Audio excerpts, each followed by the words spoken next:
আসসালামু আলাইকুম, কেমন আছেন সবাই? আশা করি আল্লাহর মেহেরবানিতে সবাই খুব ভালো আছেন। Welcome to Maria kitchen. আজ আপনাদের সাথে শেয়ার করব সেমাই দিয়ে ভিন্ন রকমের একটি রেসিপি শেয়ার করছি।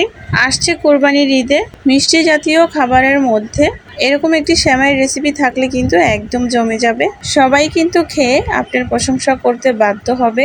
অনেক অনেক বেশি মজার হয়। তো চলুন কথা না বাড়িয়ে আজকের রেসিপিটা শুরু করা যাক। তো এই রেসিপিটা করার জন্য এখানে আমি 1 প্যাকেট লম্বা সেমাই নিয়েছি। আর এখানে সেমাইয়ের পরিমাণটা আপনারা চাইলে আরও বাড়িয়েও নিতে পারেন অথবা কমিয়েও নিতে পারেন।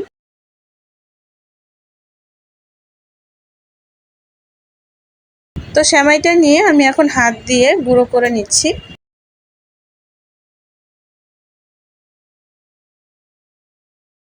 এই তো সেমাইগুলো যখন গুঁড়ো করে নেওয়া হয়ে যাবে, এখন আমি এখানে দিয়ে দিচ্ছি অল্প অল্প করে ফুটন্ত গরম পানি।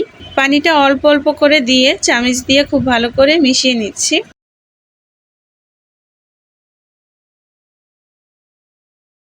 এই তো খুব ভালো করে মিশিয়ে নেওয়া হয়ে গিয়েছে। এখন আমি 10 মিনিটের জন্য একটু ঢেকে রেখে দিচ্ছি। এই তো 10 মিনিট পর ঢাকনাটা উঠিয়ে দিলাম। এখন আমি এটাকে আবারও একটু নেড়েচেড়ে মিশিয়ে নিচ্ছি।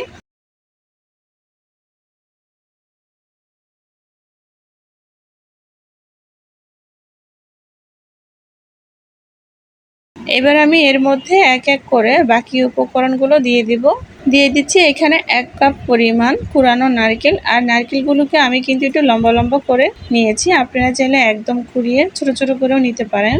আর নারকেলটা অবশ্যই দেওয়ার চেষ্টা করবেন, এতে করে কিন্তু এর স্বাদ অনেক বেশি বেড়ে যায়। সেই সাথে দিয়ে দিচ্ছি এখানে 1 কাপ পরিমাণ চিনি। এখন এখানে দিয়ে দিচ্ছি 1 কাপ পরিমাণ গুঁড়া দুধ। তবে এখানে মিষ্টির পরিমাণটা অবশ্যই আপনাদের স্বাদ অনুযায়ী দিয়ে নেবেন। এখন আমি এখানে দিয়ে দিচ্ছি একটি ডিম। ডিমটা দেওয়া হয়ে গেলে এর মধ্যে দিয়ে দিচ্ছি 2 চামচ পরিমাণ কর্নফ্লাওয়ার। দিয়ে দিচ্ছি একদম সামান্য পরিমাণ লবণ। যারা মিষ্টি খাবারে লবণ পছন্দ করেন না তারা নাও দিতে পারেন। সব কিছু দেওয়া হয়ে গেলে একসাথে খুব ভালো করে একটু মিশিয়ে নিচ্ছি। এই পর্যায়ে অবশ্যই একটু সময় নিয়ে সব কিছু খুব ভালো করে মিশিয়ে নিতে হবে।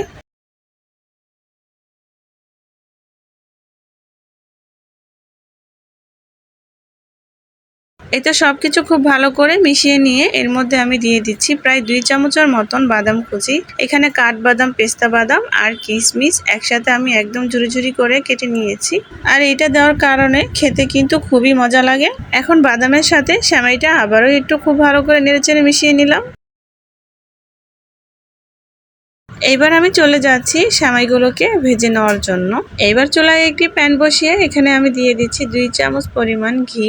আর অবশ্যই কিন্তু এই সেমাইগুলো যখন ভেজে নেবেন অবশ্যই এখানে ঘি দেওয়ার চেষ্টা করবেন, তাহলে কিন্তু খেতে অনেক বেশি ভালো লাগবে। এখন আমি এর মধ্যে অল্প অল্প করে বড়ার মতন মিশ্রণটা দিয়ে দিচ্ছি। আপনারা চাইলে একটু ছোট করেও দিতে পারেন, আবার বড় করেও দিতে পারেন। তবে আমি একটু বড় করে বানাচ্ছি, আপনারা চাইলে আরও ছোট করেও বানিয়ে নিতে পারেন। মিশ্রণগুলো দেওয়া হয়ে গেলে আমি একটু অপেক্ষা করে নিচ্ছি। যখন এক পাশ হয়ে আসবে তখন আমি এটাকে উল্টিয়ে দিচ্ছি। তো এইভাবেই উল্টিয়ে পাল্টিয়ে আমি খুব ভালো করে ভেজে নেব। আর ভেজে নেওয়ার সময় অবশ্যই খেয়াল রাখবেন যেন নিচ থেকে পুড়ে না যায়, তাহলে কিন্তু খেতে একদমই ভালো লাগবে না। এই তো 2 পাশে যখন খুব ভালো করে ভেজে নেওয়া হয়ে যাবে তখন আমি এটাকে উঠিয়ে নেব। তো সেমভাবে আমি সবগুলোকে ভেজে নিচ্ছি। এখন আমি চুলায় আরেকটি হাঁড়ি বসিয়ে এখানে দিয়ে দিচ্ছি 1 লিটার পরিমাণ তরল দুধ। আর এই দুধটাকে কিন্তু আমি আগেই জাল করে নিয়েছিলাম। এখন আমি দুধের মধ্যে দিয়ে দিচ্ছি 2টা এলাচ, 2টা দারচিনি আর 2টা তেজপাতা। সেই সাথে দিয়ে দিচ্ছি এখানে 1 কাপ পরিমাণ চিনি। তবে এখানে মিষ্টির পরিমাণটা আপনারা বুঝে শুনে দিবেন। তবে আমরা মিষ্টি খাবারে একটু চিনিটা বেশি পছন্দ করি, তাই একটু বেশি দিয়েছি। তবে আপনারা চাইলে একটু কমিয়েও দিতে পারেন। চিনিটা দিয়ে আমি 5 মিনিটের মতন একটু জাল করে নিব, যতক্ষণ পর্যন্ত বলকটা চলে না আসে। এই তো 5 মিনিট পর আমি ঢাকনাটা উঠিয়ে নিলাম, আর এরই মধ্যেই কিন্তু বলক চলে এসেছে। এই পর্যায়ে আমি এখানে দিয়ে দিচ্ছি হাফ কাপের মতন গুঁড়া দুধ। তো দুধটা দিয়ে আমি আবারও কয়েক মিনিটের মতন জাল করে নিচ্ছি।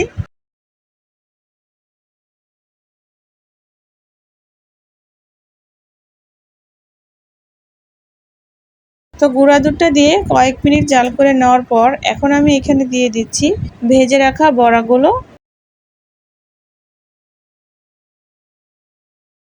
বড়াগুলো দেওয়া হয়ে গেলে এখন আমি এখানে ঢাকনা দিয়ে ঢেকে রেখে দিব প্রায় 5 মিনিটের জন্য।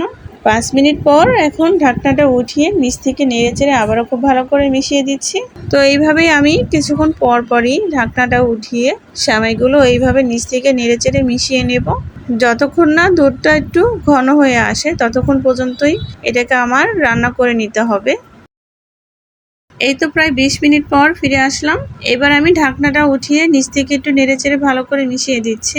আর এরই মধ্যেই দেখতেই পাচ্ছেন এই দুধটা কতটা ঘন হয়ে এসেছে আর দুধের কালারটাও কিন্তু চেঞ্জ হয়ে গিয়েছে।